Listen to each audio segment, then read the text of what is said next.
So what do we know? What we know is that Kamala Harris, even though she said she banned fracking, even though she said that the border wall was a waste of money, even though she said all of these things that she believes in, that we shouldn't have private health insurance, she's now said she doesn't believe any of that.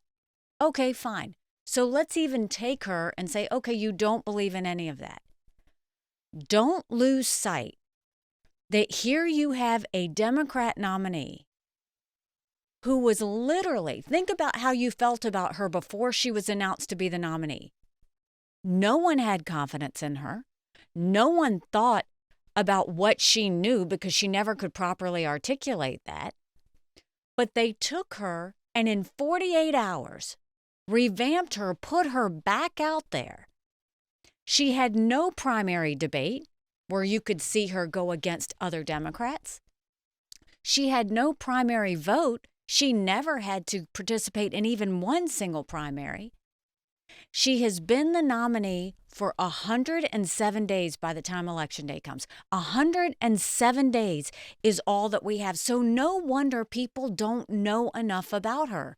She hasn't had to do what a normal presidential candidate has to do. Campaigning is brutal. Campaigning shows your gut, it shows your muscle, it shows your ability to withstand things, it shows your sacrifice, it shows everything at your highs and your lows. We haven't seen that with her. So let's go with what we do know. Let's say we throw out everything that she said.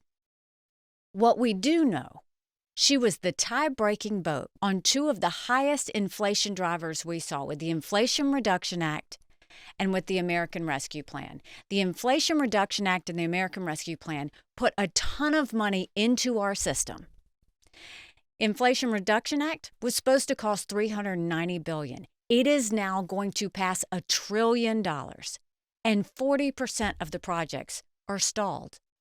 American Rescue Plan put tons of money into all of these states for these frivolous projects. That's our taxpayer dollars, going to cost us $2 trillion. She brags about the CHIPS Act. Let me tell you about the CHIPS Act. The CHIPS Act put all of this money and gave it to companies to manufacture chips in America. But you know what they didn't do?